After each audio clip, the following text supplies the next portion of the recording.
So I'm just the appetizer. All the good stuff's coming in just a minute. But I thought I would read for about 10 minutes from my last book, which was called Famous Writers I Have Known. Here's the short version. The short version is, it's about a small-time con man named Frankie, who ends up on the runs, ends up passing himself off as the world's most reclusive writer, and he ends up teaching in a prestigious writing program somewhere in the heart of Texas.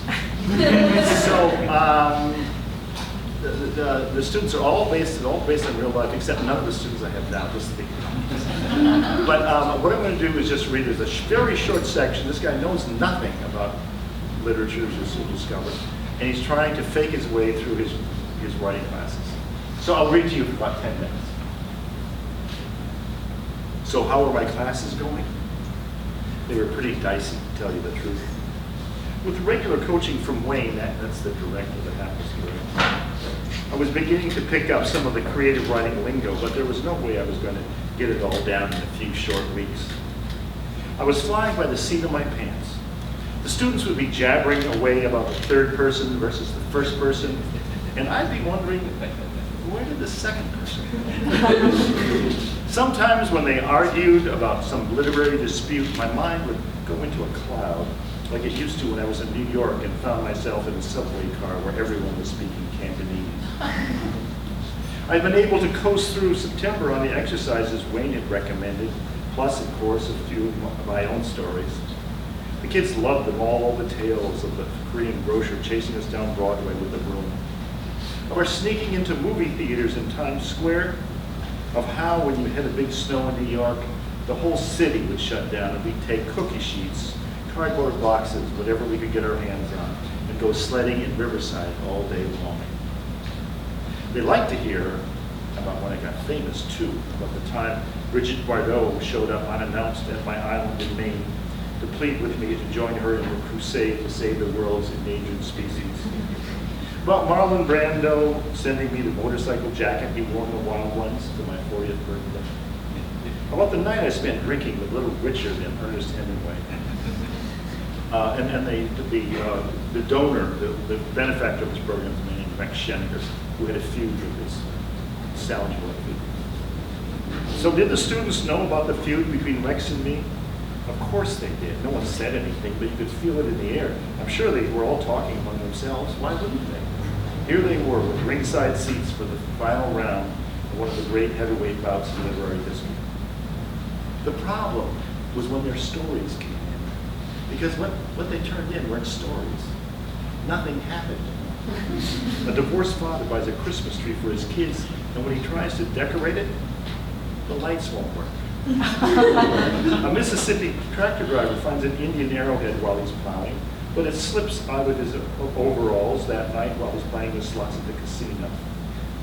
A girl visits her father's grave in the North Woods, gets high, has a flat on her way back to her mom's place. She doesn't have a jack. It sure wasn't Swiss Family Robinson. The pieces that weren't tearjerkers were so clever they made your teeth hurt.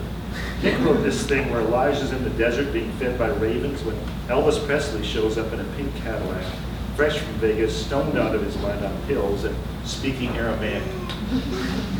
If reading these suckers was tough, the class discussions were tougher. The rule seemed to be that when your story's being workshopped, you gotta sit there and not say a word while everyone in the room goes around and says any damn thing about it that comes into his head. They had no end of suggestions. More of the mother, less of the mother. Turn the mother into an aunt. Change third person. Use more subordinate clauses. Raise the stakes. Cut the backstory. Fill us in on the narrator's history. Where they really went nuts, though, was when they caught someone using a cliche. Apparently, it was considered worse than murdering your children. I wasn't going to mention it, but for my money, these stories could have used a few more cliches. It's always darkest before the dawn, say, or it's not the size of the dog in the fight, it's the size of the fight in the dog. Something for you to hold on to. Mel had turned it in 4 pages that read like instructions you fish out of a prescription bottle. As far as my responses went, I worked up a couple of good genius expressions. The first was to put my fingers to my temples and screw up my face like I was passing a world record turd, and then, without warning, sit bolt upright in my chair, bang my forehead with my fist, and shout, "I've got it." The other was to get this faraway look in my eye and let my arm float slowly off the table and start making soft little sounds like man in touch with the gods. I had learned a couple of important lessons. I couldn't get away with merely echoing what the students said, and giving my honest opinion wasn't the best idea. When I suggested that it would be interesting if Latasha made her Mississippi tractor driver a woman instead of a man, she looked at me as if I'd been whacked a few too many times with a dumbstick. I learned to keep it cryptic. One of my favorite bits was to flip through a manuscript and randomly pick out a word. Look at page 7. I'd say, 3 lines down, you see the word ploddingly? You need to go home tonight and spend an hour meditating on exactly what that means. The whole story will open up. They made it pretty clear to me from the start they expected written comments. The idea scared me to death. What I decided to do was to mark up the stories with different colored pens. I drew arrows and circled paragraphs, slashed Zorro-like Z's through long passages of dialogue. I added stars and checks of various sizes, tossing in a few question marks where there was room. By the time I finished, some of the pages looked like the freeway maps of downtown LA. Nick and Bryn were the first to get the marked up manuscripts turned back to them. Their eyes got big as pie tins. As I leafed through their way through the technicolored pages, their faces got paler and paler. Bryn quietly slipped her story into a backpack, but Nick finally got up his nerve to say something. "I'm just curious," he said, his voice shaking about these marks. "Oh, you don't need to worry about that," I said. "Those are just my reading notes to myself."